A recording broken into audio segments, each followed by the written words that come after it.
Well, good afternoon, and thanks for joining us today. I'm going to give this just a couple of minutes as we're waiting for a few people to join us. And I see we have a few coming on now. Those of you who I haven't met, my name is Zack Lehman, and I'm the head of school here at the Hill School, going into this my 10th year at Hill. And I'm joined today by Shelley Baumgarten.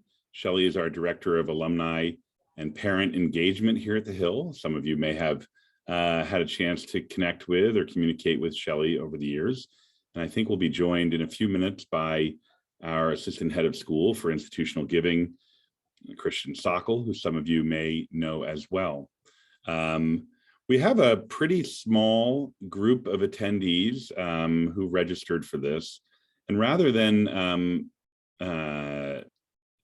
sort of this being a one-way communication, what I thought we could do is promote our participants, or at least invite our participants to join as panelists, which means that we can see everyone, which is a little bit more fun and maybe more interactive. And rather than just droning on about the Hill, we can have a conversation. So I'm going to invite, there's 4 of you right now, maybe a couple more will join. I'm going to invite you to become panelists. All you have to do is accept that invitation. And in doing so, we get to see all of you. So let's see what happens. All right, Stephen agreed. All right. Ernie agreed.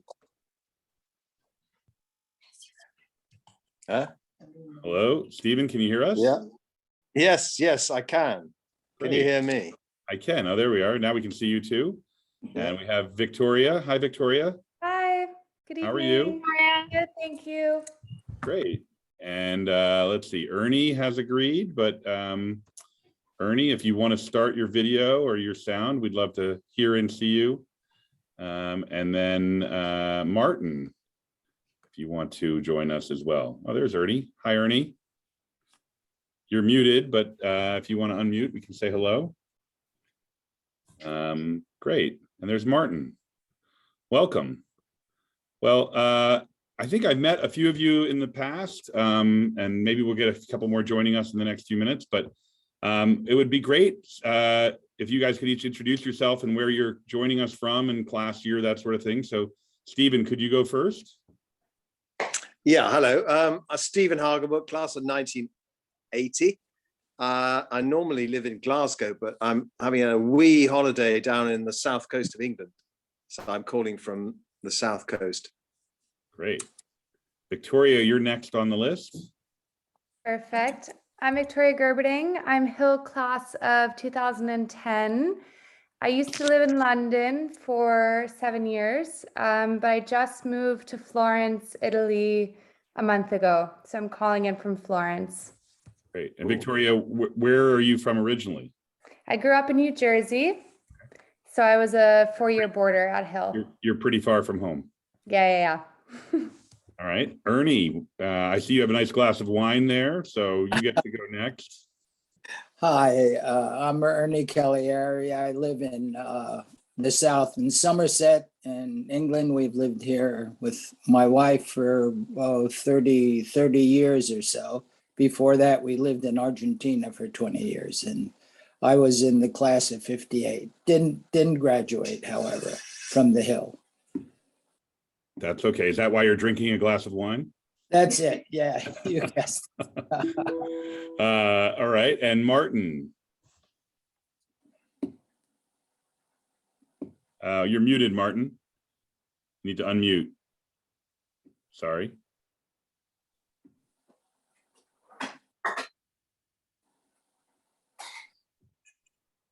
I might be able to unmute you. Hold on.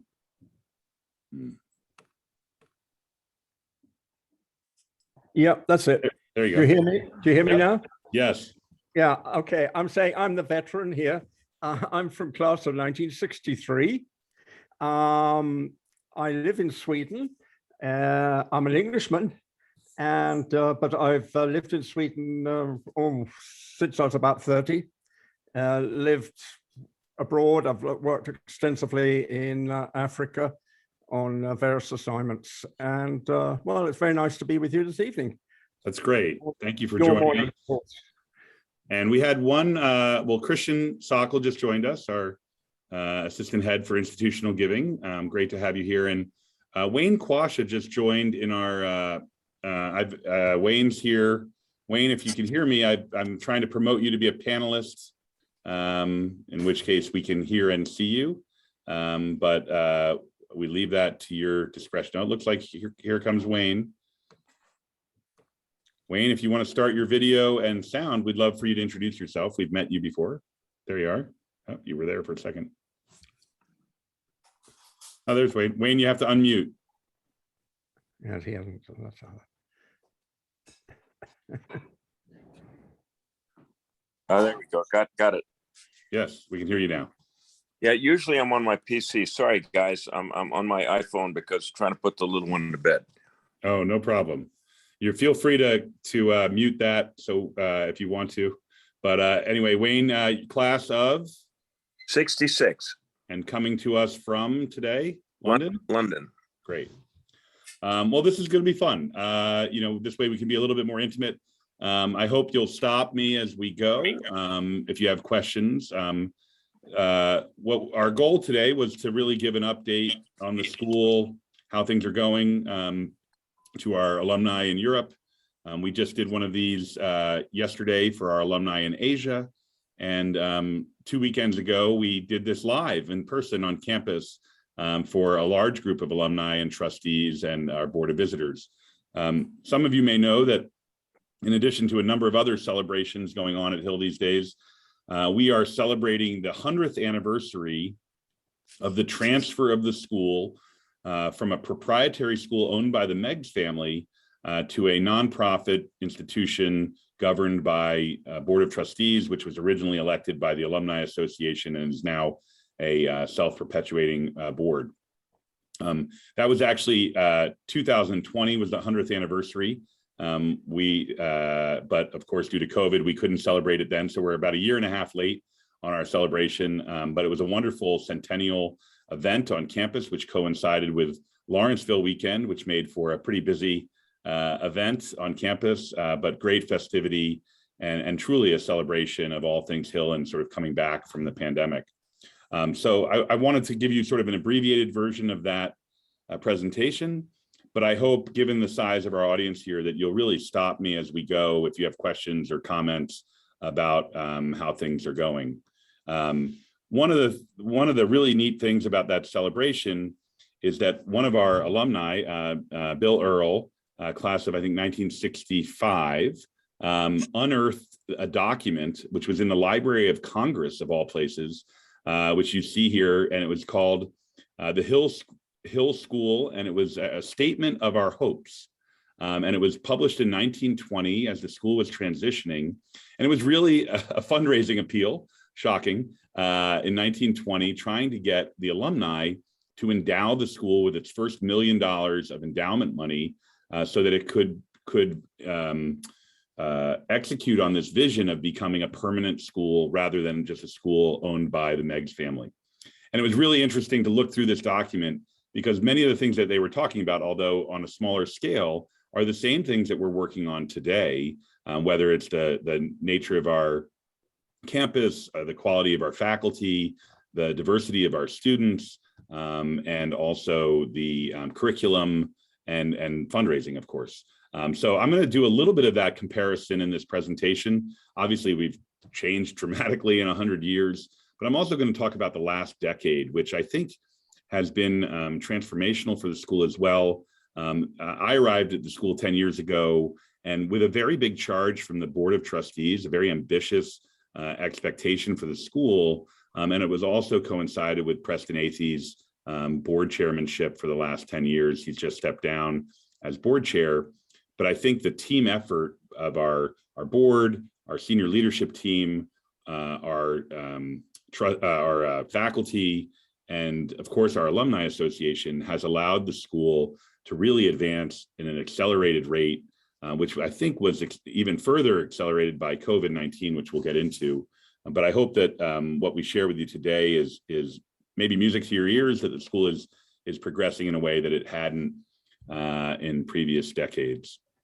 So this is just a little bit of that timeline from 1920 all the way till now and going into the future.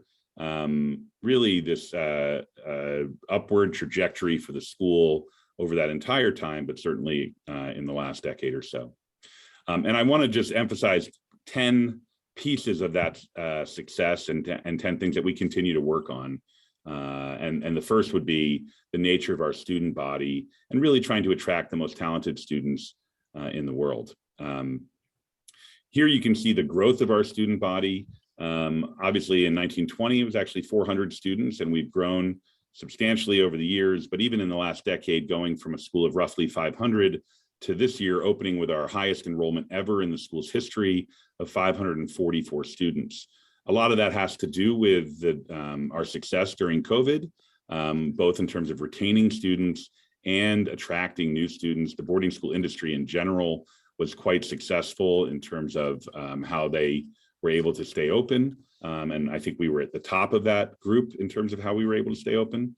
We were really considered the gold standard of American boarding schools. And the result was a huge demand and great word of mouth. And even though we selected fewer students, we ended up with a pretty high enrollment.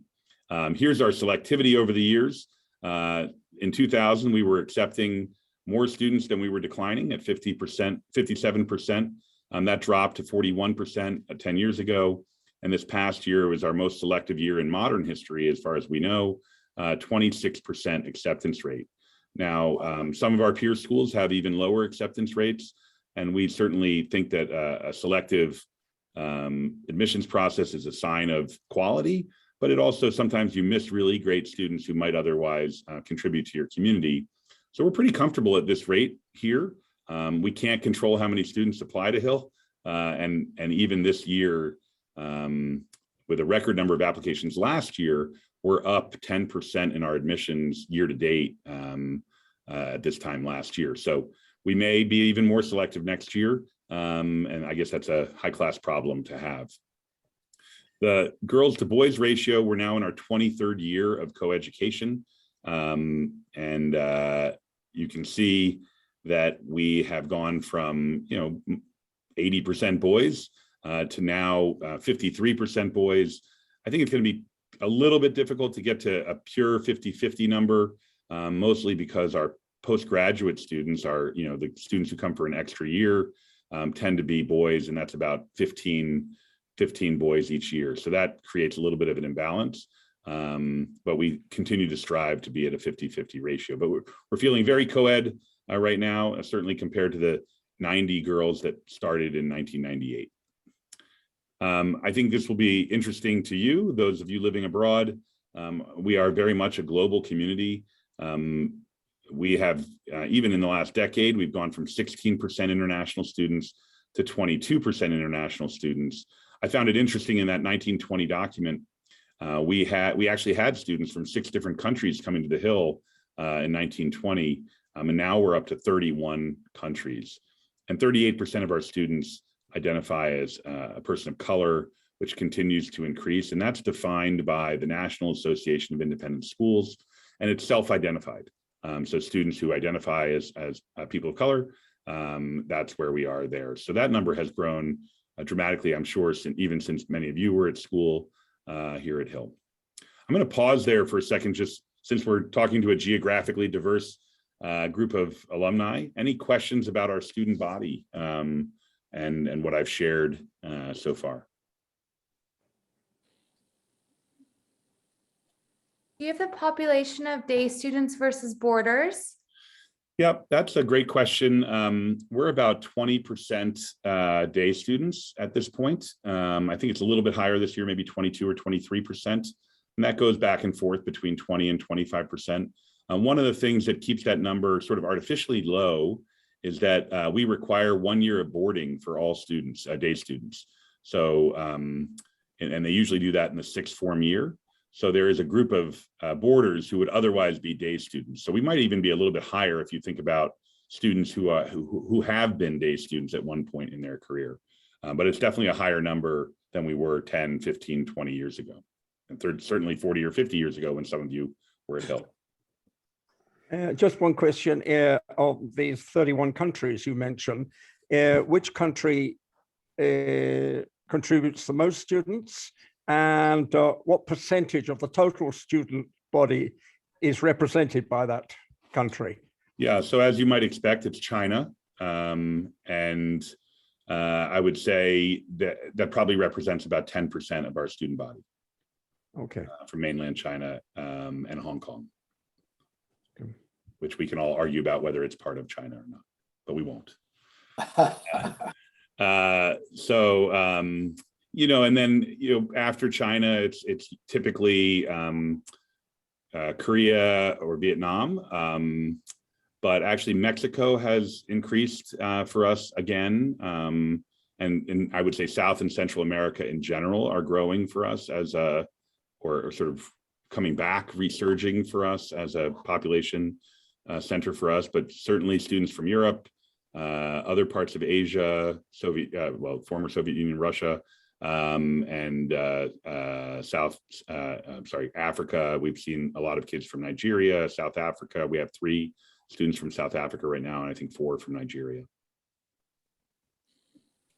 And also from the Middle East. We're still part of the Aramco program, and we have some students, a student from Egypt now, and that sort of thing. So COVID actually opened that up a lot, because since we weren't requiring an on-campus interview last year, we received a lot of interest from all over the world, especially where schools were closed.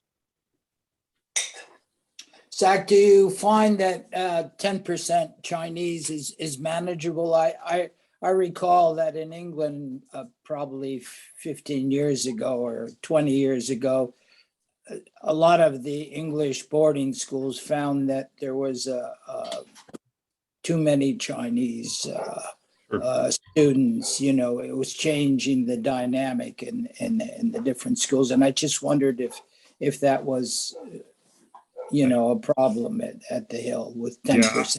Yeah, I certainly understand the question. Having been involved with a number of different boarding schools, I've seen that be both a positive and maybe not such a positive.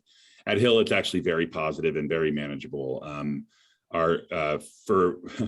We have this unusual thing, which is that we have the highest TOEFL rate, average TOEFL score of any boarding school in the country for some reason. I'm not really quite sure why. TOEFL, as you probably know, is the English as a second language exam that our students have to take, both for Hill and usually for college if they haven't been studying in the US for 4 years. And we have a higher average TOEFL rate than the incoming class at Harvard. And so what I think that means is that our students, there is 0 language barrier here for our Chinese students or other international students. And so we don't have English as a second language being taught here. They go right into, you know, all of our classes, all of our activities, and we can be very selective. Hill has an extremely strong reputation in China, and that has gotten stronger. Last year during COVID, we actually opened with a number of other boarding schools. We led an initiative to open 2 campuses, one in Shanghai and one in Beijing, to serve our students who could not travel. So they did remote learning from those campuses and had their own co-curricular activities and athletics and that sort of thing. And so we can be very selective, and our Chinese students are just very involved with all aspects of school life, whether it's we have a Chinese girl is one of our co-presidents this year. We have the striker on our soccer team, boys soccer team, was from China. So they're involved in every aspect of the school, obviously very good students as well. But we have certain policies that don't allow them to sort of create just a very dense group of students who don't get involved with other things. So they're not allowed to be roommates with each other their first year here. They get spread out in all activities. So it's I think Have you closed down those 2 schools? Were they schools or were they just groups of students that they were actually physical locations. We don't have them operating this year. They were like a learning center, like a drop-in learning center. But they had 50 students from 7 different boarding schools. And we coordinated that. We have a trustee in Shanghai who helped us coordinate that. And it was pretty amazing in terms of being able to stay connected with our students. And in fact, I think it earned us some new students as a result. Yeah. Because I think subsequently, I think she has closed ours, is putting a lot of pressure on the schools that the foreign schools in China right now. Yeah, there's a big pushback against international schools in China, and I think that will roll downhill to boarding schools as well. But I think we'll be the least affected because we're so selective and have such a high reputation. I think we will not be affected by that very much. But it was certainly a test of the American boarding school system last year, as many of those Chinese students couldn't travel, and so schools that had become over reliant on Chinese students for revenue, I do think felt the pinch of that. All right, well, let me move on, and I'm sure there'll be other questions as we go. I wanted to touch base on the second component here, which is the Hill faculty, obviously the lifeblood of the school.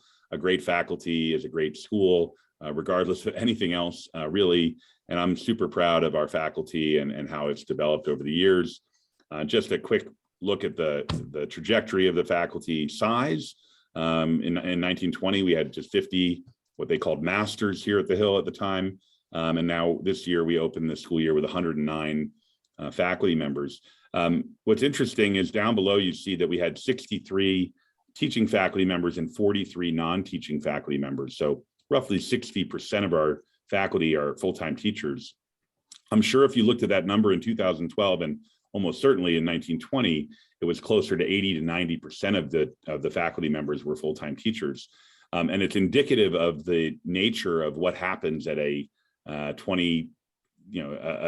a boarding school in 2022. And there are so many other services that we're providing beyond teaching now, our college counseling staff, our admission staff, our learning support staff, any number of faculty positions, and certainly our health and wellness staff, some of which are some of whom are faculty members. Really interesting to see how the profession is changing of what is required to operate a boarding school today as opposed to a number of years ago.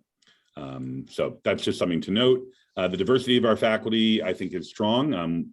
I made a concerted effort upon arrival to both improve the percentage of female faculty members and our faculty of color. And you can see that the female faculty members have overtaken the men this year. We're 55% women. And we're 19% faculty of color. So our faculty of color has tripled. It doesn't quite yet resemble or represent our student body, but we're really proud of the growth there, especially in recent years and given recent circumstances. We feel that our students of color now have members of the faculty that they can really turn to or that they feel represented by. Our faculty retention has also increased dramatically. When I arrived at Hill, we were really struggling with faculty attrition. We were losing about 15% of our faculty members each year. And as you can imagine, that compiles over a multi-year period where you have almost a new faculty every 5 to 10 years. We worked very hard in a number of different ways to change that. We dramatically increased faculty compensation. We improved housing. We improved professional development. And we improved the quality of the students that they were interacting with. And so we're now at 92% retention. And that puts us in the very top tier of American boarding schools. I mean, any industry is going to have attrition, especially with sort of our newer generation of employees, millennials and Gen Y, Gen Z. And so we're pretty happy to be at 92% and standing by there. I'll stop there for a second. Question about faculty members or faculty or our approach to faculty.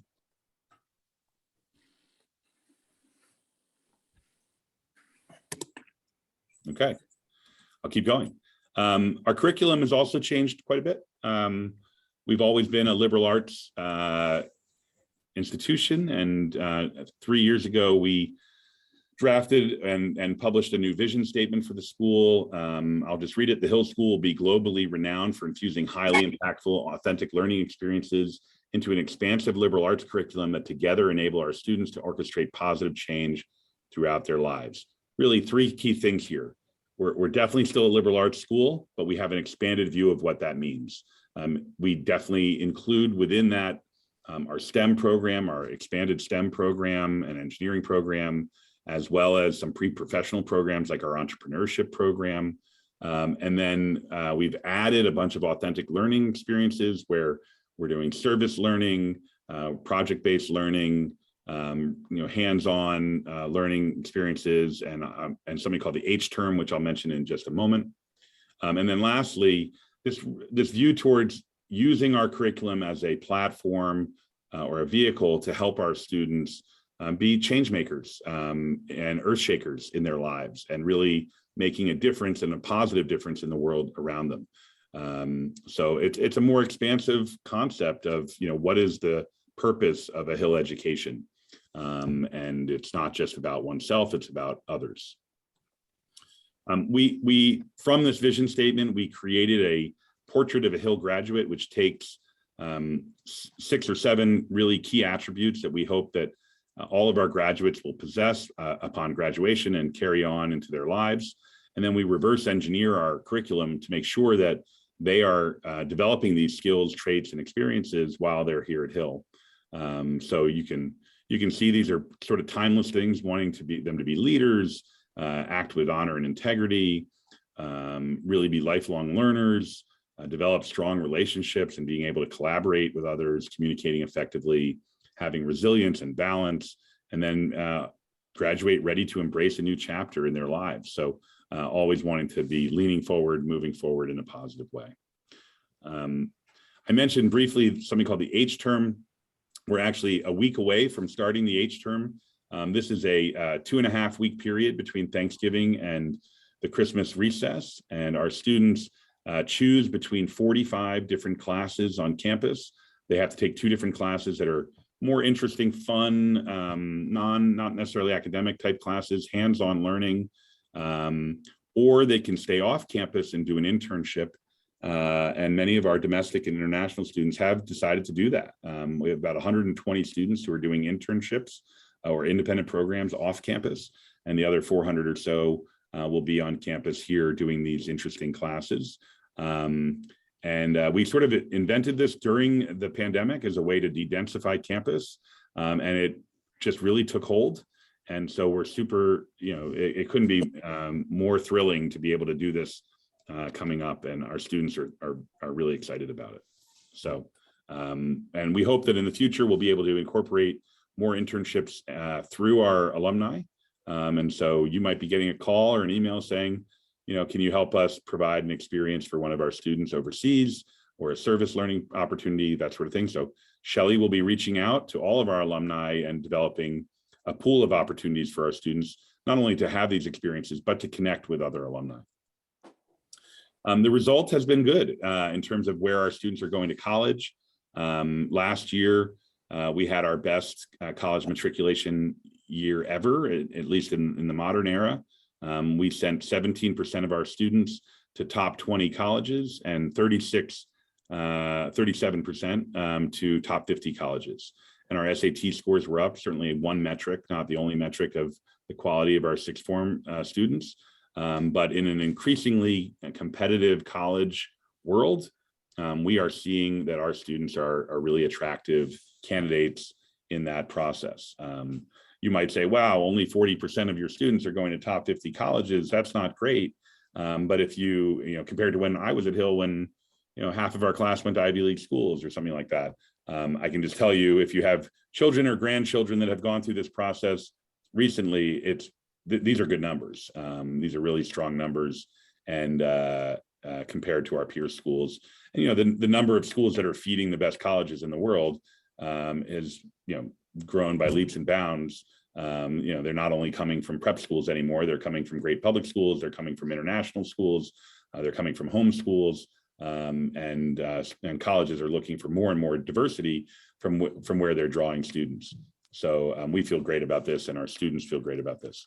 So ask me in about a month when our students hear back from their early decision applications. Hopefully we'll see even better numbers this year. Stop there. Questions about our curriculum, the H term, college counseling, how this feels to you all? Is this good news, bad news, indifferent? Do you have an example of an H-term class that the kids can sign up for? Sure. So they range. The most popular one is called Cooking for Life. And it's a cooking class where they're learning basic skills of how to cook, which most boarding school kids never learn. But it's also a sort of a cultural and international experience. So as they cook meals from different nationalities, they talk about the cultural experience of that nationality. So that's a really popular one. We have physics and film. We have one of our physics teachers is a film buff, and he's talking about how physics is shown in different films over the years. There's a fly fishing course. I was just talking to Mark Nelson, our senior master.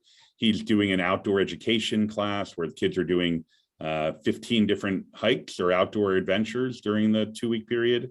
And they're also researching the outdoor offerings in Pennsylvania and learning about the natural resources of our state. We have a very popular financial literacy program where students are learning about everything from investment to credit cards and banking and that sort of thing.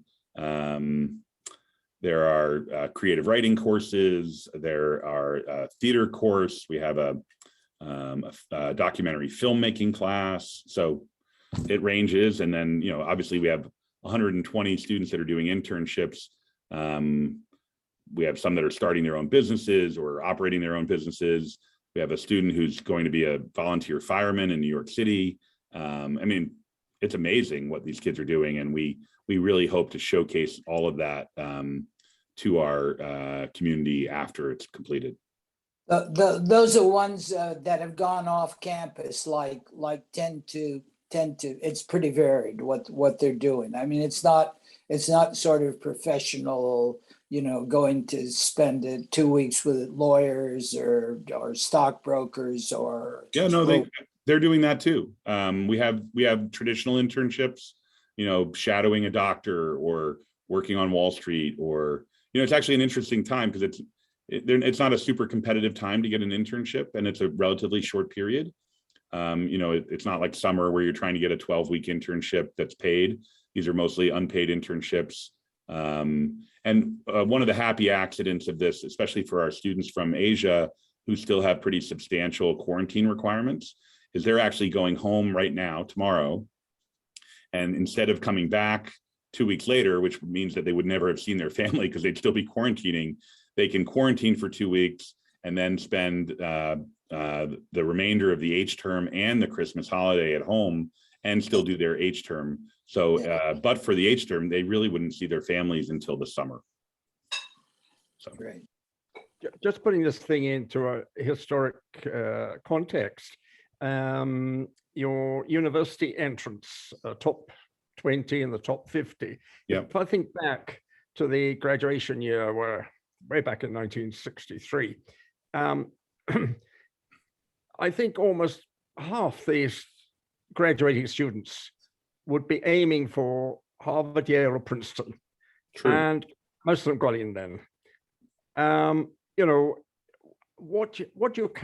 do we account for the fact that now things have gone the other way somewhat? And is it competition from, or have the public schools become that much better? Has got a better student graduating, or what's happened? Yeah, well, in that era, the headmaster would write a note to the dean of admissions at Princeton and would say, "These are the 20 boys that I'm sending you next year." And there was no discussion. It was a given. I think so many things have changed. First of all, it's become there are many more students in high school than there were in 1963 that are wanting to go to college. There has been a concentration of great schools that have just become more popular around the world. And we are now, it's become much more competitive. Students are applying, instead of applying to 2 universities, they're applying to 15.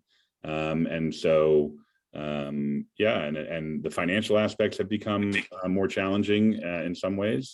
And our students are also interested in different kinds of colleges. They may not be interested. Our students tend to apply more to programs than universities. So they're really looking at, they may want to be an aerospace engineer because we have a great engineering program.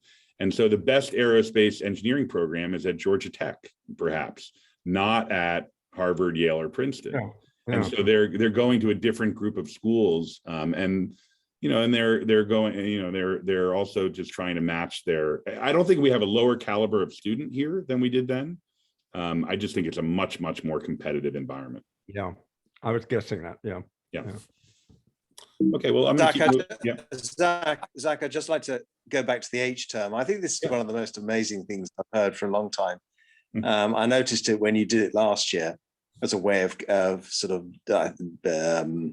de-densitizing, I think is your word. Yeah. But it just reminds me of my prep school. My prep school in the UK would be age 8 to 13, and we had a great system where we worked jolly hard. We played lots of games. We did lots of prep, but we factored in completely unrelated activities on every night of the week. And I still, the only reason I can play chess and I can play bridge and I can shoot an air rifle and I can do a bit of judo. And so 5 nights of the week, I've got one left. Oh, gym. So you do 5 different things every night of the week at the prep school. And I'm pretty sure that my prep school was one of the few that actually did that at the time. Does anybody else have an H term? Over any prep schools have H terms over there? Yeah.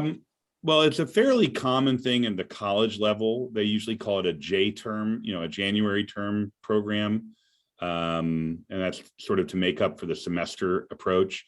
There are some prep schools that do something along these lines, not a lot.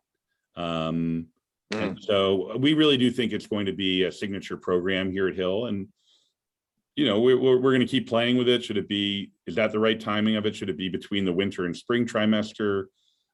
Should it be at the end of the year? Should it be longer? Obviously, I am worried that our students are not going to want to go back to their regular classes come January, because these are going to be so much more interesting and fun, maybe, and engaging. But it's also a way to meet teachers that you wouldn't otherwise meet. I was talking to, I mentioned Mr. Nelson. He teaches 3rd form biology exclusively.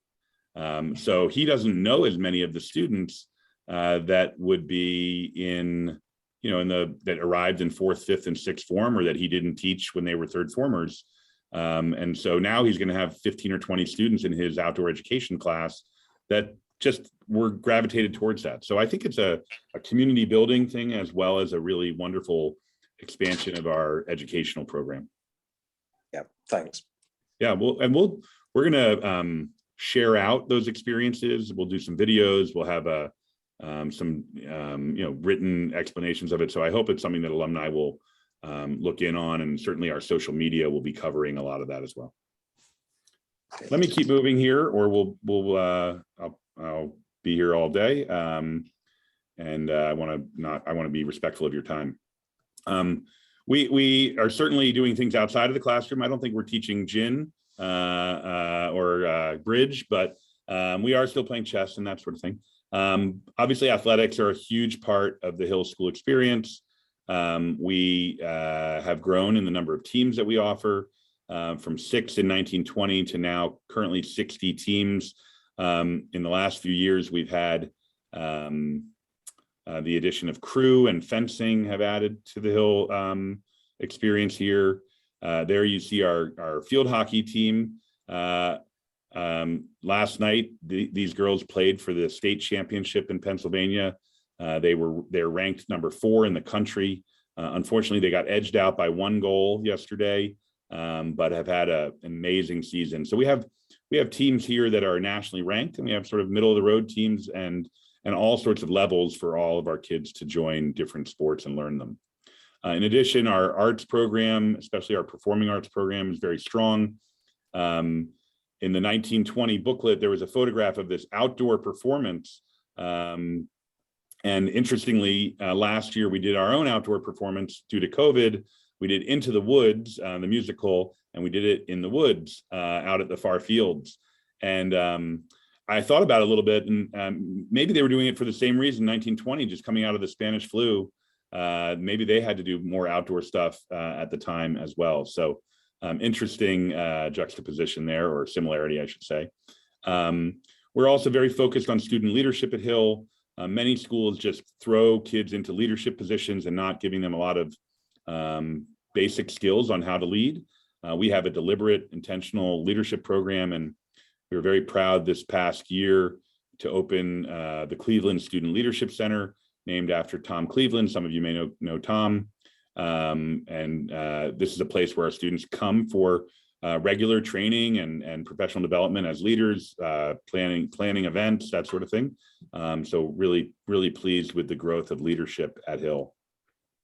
And then some of our students choose in the afternoons to do other activities, whether it's arts, community service, yearbook, Hill News, debate, and now we have a dance program in the afternoon as well. So just a lot of things for students to develop outside of the classroom. Certainly the last 5 to 10 years and during the COVID period has been very focused on creating a safe, loving, and diverse environment here at the school. Maybe not something Hill was always known for in the early days, as being a safe and welcoming place. But we are the family boarding school, and we try to provide a real second home for our students where they feel cared for. Our residential life program is part of that.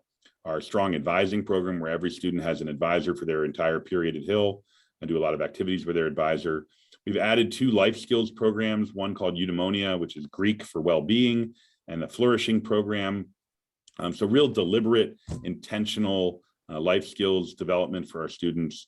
The 2 areas that I am probably most proud of over the last few years at Hill is our counseling program and our wellness program. We have added 5 full-time clinical counselors on our campus where we provide mental health support for our students, ranging, all of the different potential things there, from drop-in to regular scheduled appointments. And that is included in their tuition, so there's no distinction between students there. And then our health team, our wellness team, our infirmary, essentially, really were the ones who got us through COVID.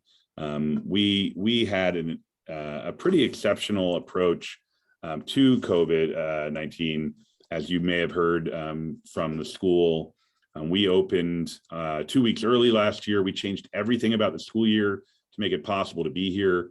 At any given time, we had about 80% of our students on campus, and throughout the year, 95% of our students spent a considerable period of time on campus. We changed a lot of different things, but we tested our students over 13,000 times and had a total of 6 positive cases throughout the school year.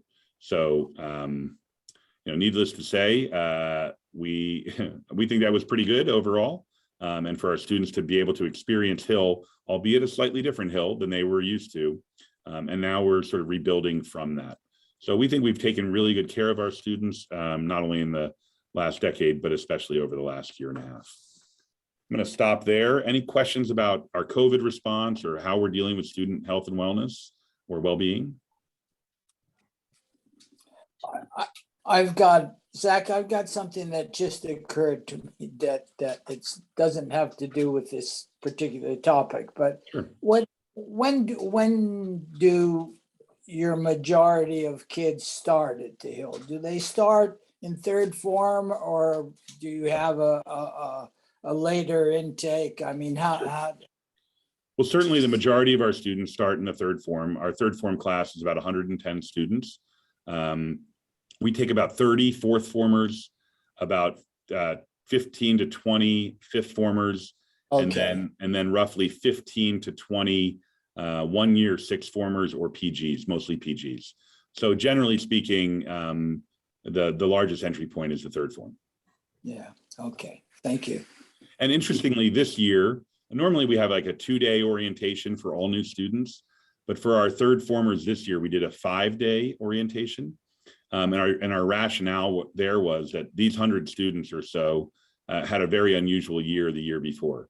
Some of them were completely remote, some were hybrid, some were in person, and we anticipated a larger number of social anxiety issues around re-entering a residential community like Hill or entering it for the first time. And so we think that has paid off. Just give them a more gradual entry to such an intense environment after so long off. I think all of us have realized that, a year away made us a little bit softer and not necessarily ready for the rigors of whatever it is we do on our daily basis. And some of us are making up for lost time. Victoria, you look like you were about to ask or say something. Yeah, just a question. How are you managing it now? Are you still testing students? Are they allowed off campus? Obviously the cases in Europe are really increasing now again. Yeah. Um, We are, I would say, as close to normal as you can imagine. We're about 2 weeks away from, we think, even getting rid of masking. The state is going to go away from that. We are 100% on campus. We don't have any remote students. We're not even offering that as an option. The first 2 weeks, we were a little bit cautious.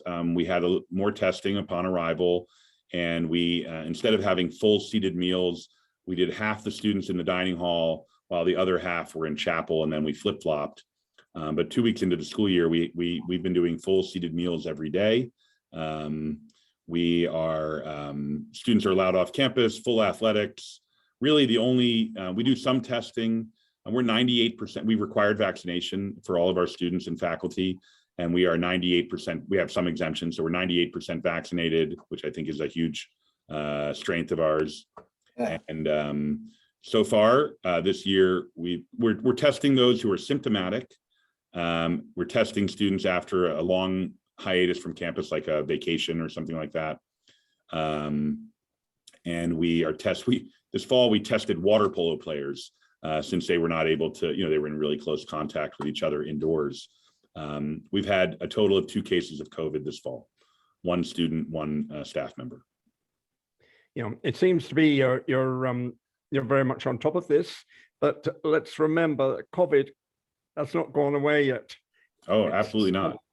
Absolutely not. And in some parts of the world, it's increasing again, very alarmingly. In Europe, especially, we have alarming increases in COVID. I don't know how it is in the USA. How is that? I mean, I think we've got to think, I think we have, looking forward, we've got to live with COVID for some years to come.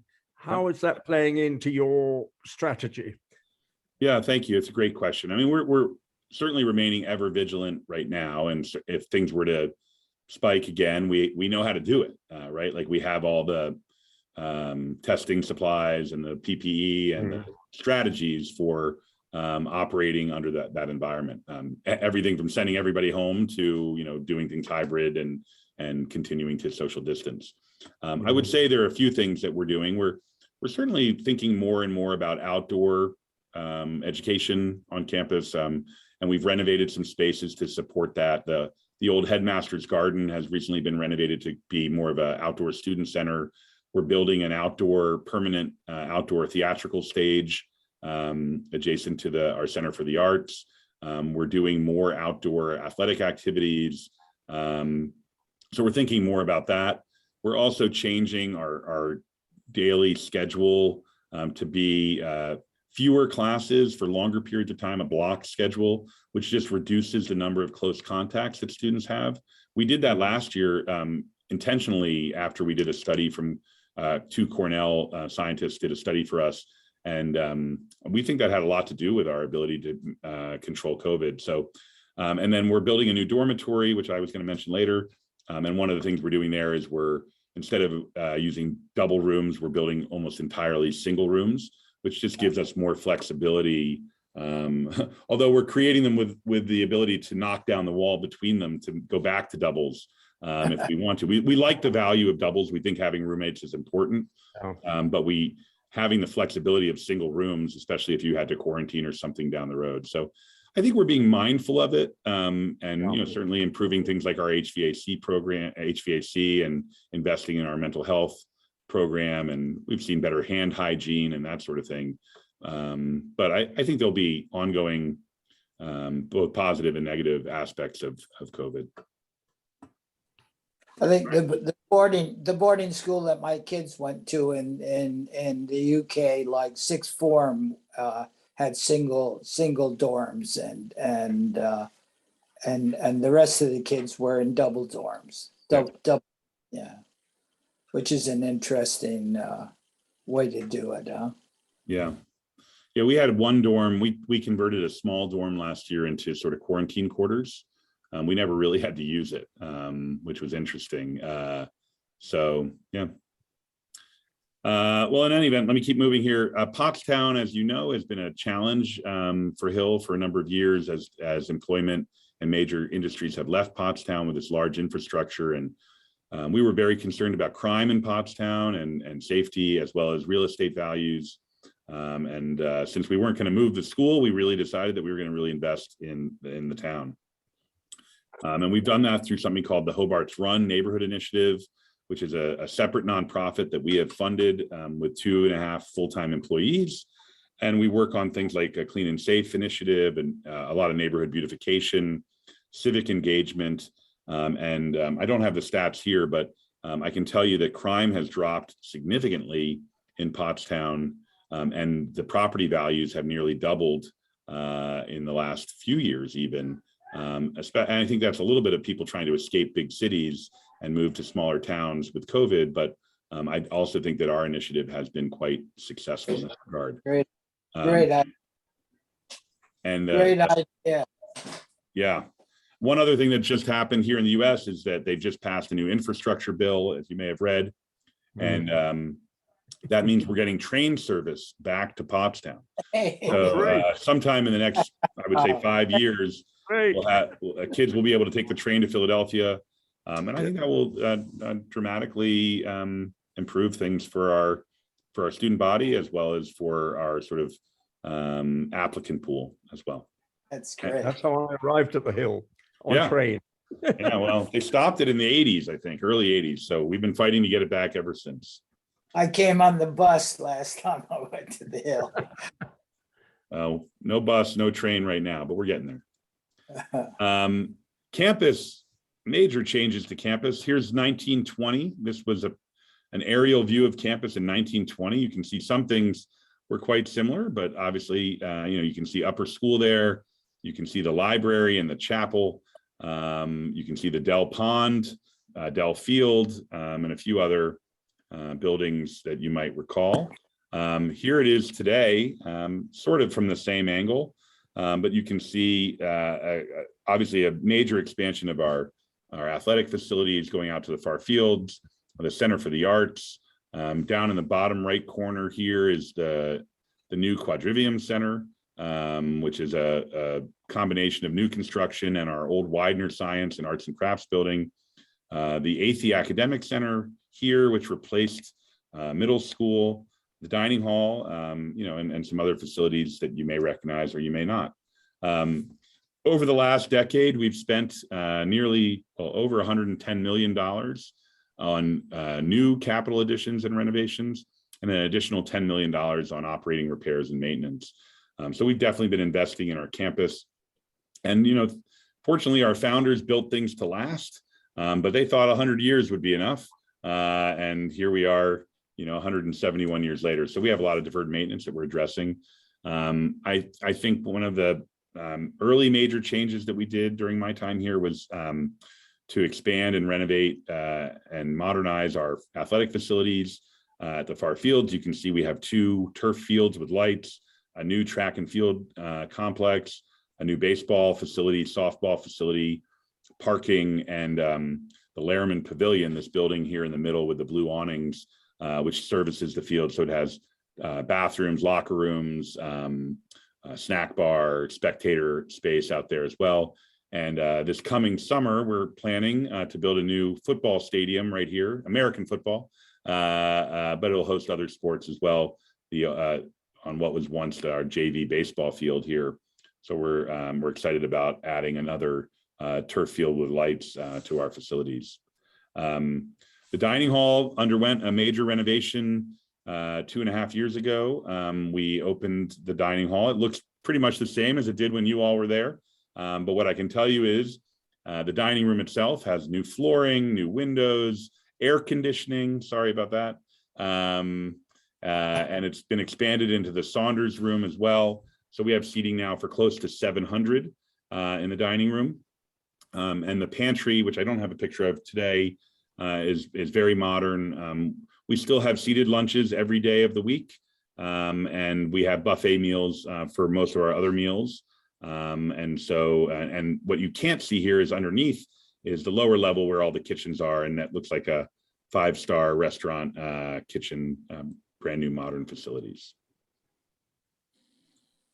The chapel, built in the early part of the 20th century, has had a lot of improvements as well. Still a very important part of our school experience. We meet chapel regularly. We've redone the roof, all the roof trusses, all the stained glass, as well as the lower level where there are now music classrooms and other facilities downstairs. The pipe organ's been completely restored. It's really a beautiful space, and we intend to keep it that way. I mentioned before that we opened the Shirley Quadrivium Center. This is our newest facility, a $20 million project. This houses all of our science classes, our computer science classes, our best-in-class engineering program at Hill, and our mathematics classrooms, as well as some visual arts and some common spaces as well. It's a gorgeous mix of old and new, and you can still see a lot of the original masonry work inside and outside. We've really tried to stick to the architecture, the original architecture, and even in the newer spaces. We've done a lot of small and medium-sized projects over campus. On the top left, I mentioned the headmaster's garden was renovated this past summer. Now the class of 1971 garden, amazing outdoor space, back to its original landscape design. We've done a lot of landscaping in general across campus, really to beautify the space and bring sort of underutilized areas back to life. We've had a bit of focus on our residential spaces, our dormitory common rooms. We've done some deferred maintenance, like the retaining wall behind upper school, you can see there. We had to build a new dorm this summer for our increase in enrollment. So we purchased a modular dormitory, which sits on the site of the old hockey rink down by the Dell. It doesn't quite fit into our campus aesthetic, but it's the kids like it because it has air conditioning and it's right next to the gym. So they're pretty happy about that.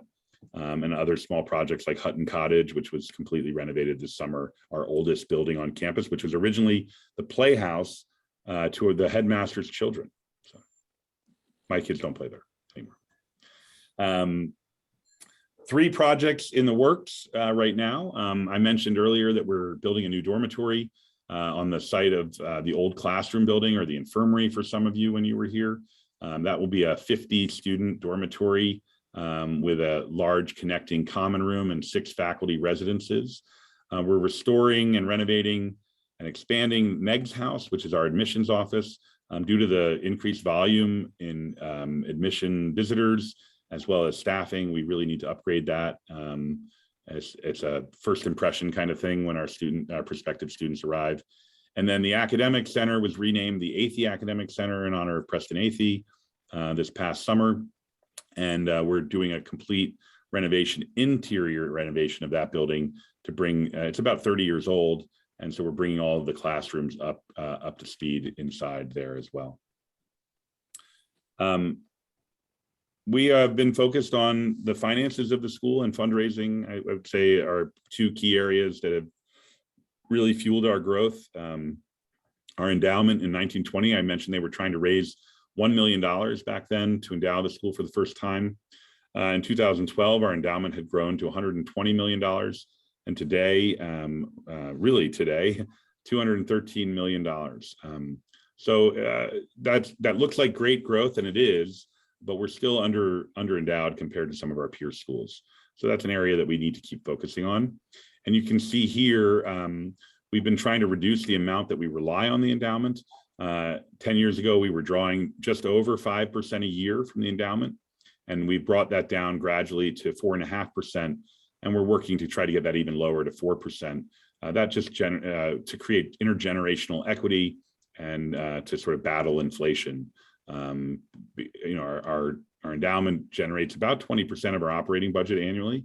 And the endowment per student net of debt is $313,000 now, almost double what it was 10 years ago. But that too, still, a school like Exeter or Andover probably has $1 million per student in net endowment. And so we have a long way to go there. So we continue to try to raise money and grow our endowment, both through lifetime gifts and estate gifts, but definitely an area. And all of this is through philanthropy. One of the main reasons that I think was brought to Hill was my background in fundraising and a true understanding of how fundraising can change the nature of an institution like Hill. And in the 9 years prior to 2012, the school was raising about $6 million a year in all giving categories.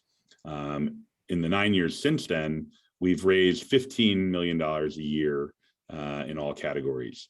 And so that has fueled everything that we talked about already today, whether it's better faculty, better students, more financial aid, taking better care of our campus.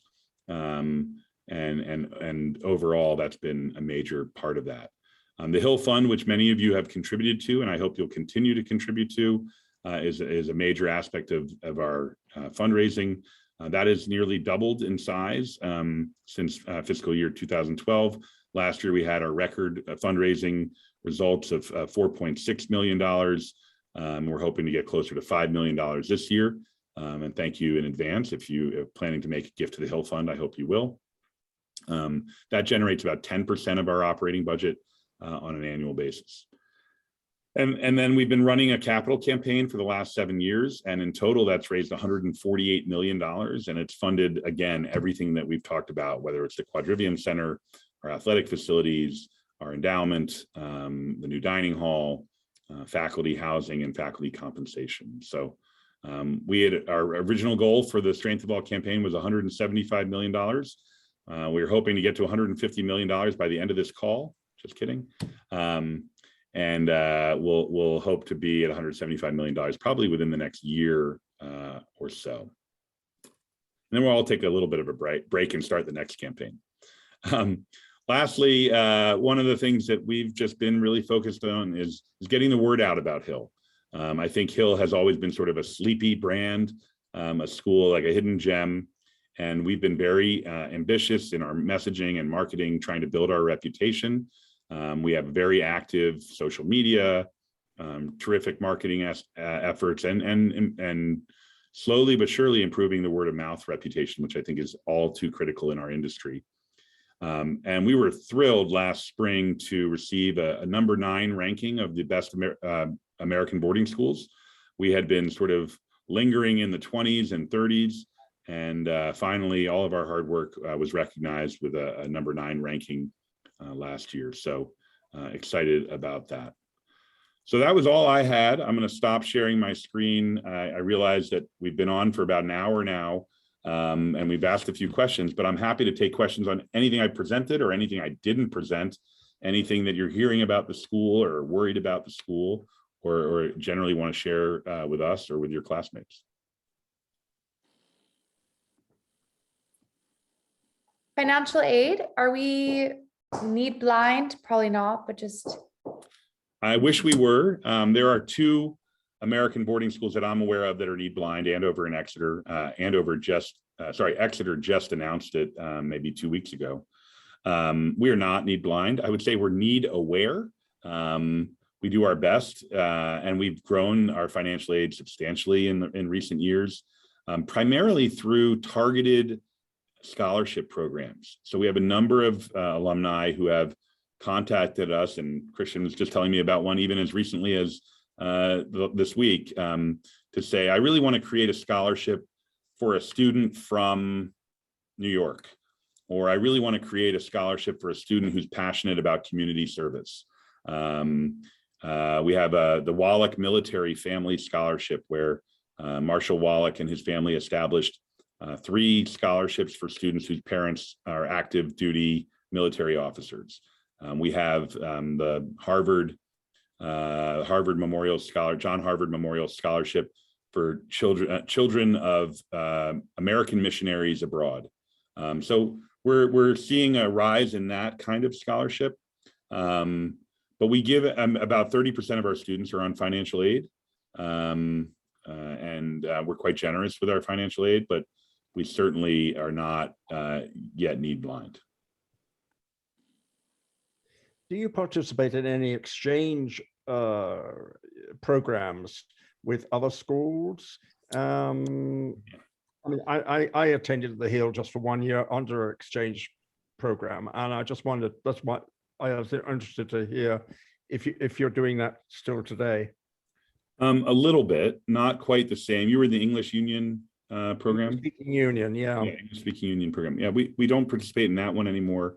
I would say our students, a number of our students, probably about 7 or 8 per year, participate off campus in a, they'll go school year abroad, or they will attend what's called a semester school, where they'll go to another school, like an outdoor type school, or the island school down in the Bahamas, where they'll learn about marine biology, sort of an immersive experience type program.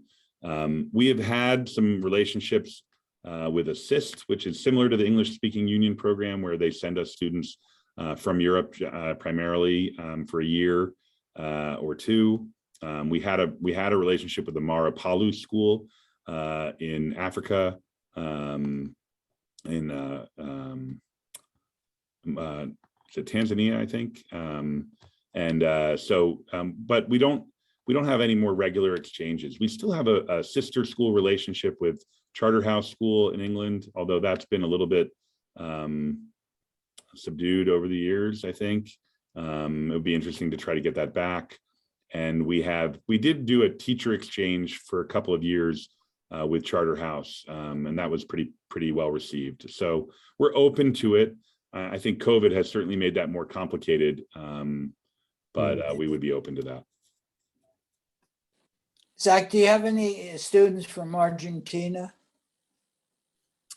We have. I don't think we currently have any Argentina students, but quite a few from South and Central America. Brazil has been a big feeder for us. Mexico, we have 2 students, brother, sister from Guatemala right now.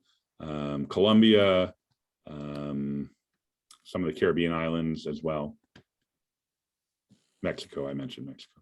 Yeah.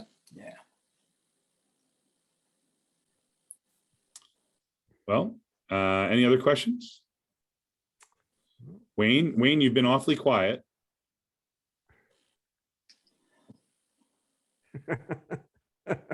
You're muted. I didn't do that. Now you're frozen.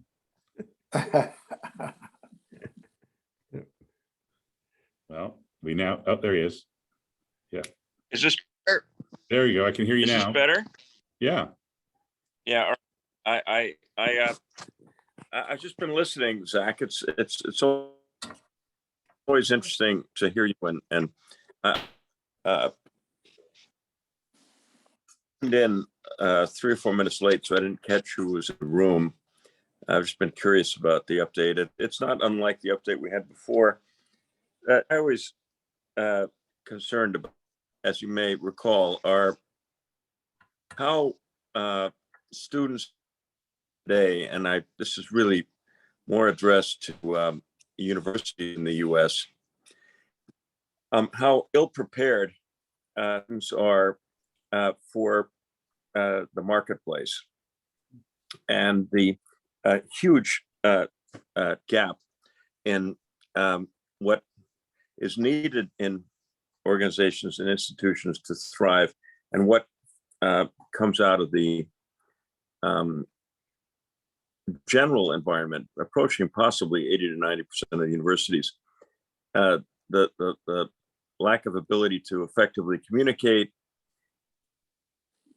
well, speak well, think critically in terms of solving problems, and think creatively in terms of making decisions is really making the United States a second-class country. So this doesn't really apply to you, and it looks like Hill is in these areas quite well, but it's definitely a marked problem in the United States. I worry deeply about the decreasing competitive ability in the country, and I'm just glad to see that people like you in schools like the Hill are contrarian to that trend. But that's not a question, that's a statement. And I certainly appreciate and would agree with that concern on the whole. I do think that has been part of our countercultural, we've been countercultural to that, I think, for a long time. And we still emphasize the importance of, real scholarship, intellect, critical thinking, being able to speak on your feet, think on your feet, as well as being, have strong analytical skills and technical skills. And I think our H term is actually really interesting as a way to develop some more like real life skills as well. But we certainly aren't going to fix that here at the Hill School globally, but we try to do our share. No, it's nice to see, Zach, that that not giving in to these trends and what is required by people who control a lot of the narrative and a lot of the media, but have nothing to do with how to compete with China and other nations going forward. I'm spare as an American. As you know, my brother and I, we spent a lot of time in a lot of businesses looking for people to do stuff to form futures. And we're deeply concerned generally about the competitive nature of the US. And congratulations to you for putting the Hill at keeping it separate from that trend. Thanks, Wayne. I've learned to take a compliment. I'll take it. Well, again, I want to thank you all for tuning in in your evening time. I hope this has been informative. I would much rather deliver this to you all in person. And as Wayne noted, this is my second Zoom update, and I was hopeful to present even that there's some new stuff here as well, like the H term and other things. But I hope you walk away from this conversation knowing that Hill continues to thrive, that we are listening. We're always eager to get input, both from our students and their families, and as well as our alumni, try to balance all of that and create a high quality product. But Hill is still a place where excellence is our objective, and where developing leaders for the future who can really make a difference in the world remain important. So I hope that makes you proud. I hope that makes you want to come back to the school and support the school. And we always look forward to staying in touch. Christian, I'm sure we'll continue being in touch with all of you. And I'll look forward to hopefully my first trip to London on behalf of the Hill School anyway, sometime in the not too distant future. In the meantime, I wish you all a happy Thanksgiving, a happy holiday season. And as always, go Hill. Thank you. You. Thanks, everybody. Thank you. Bye-bye. Bye. Bye.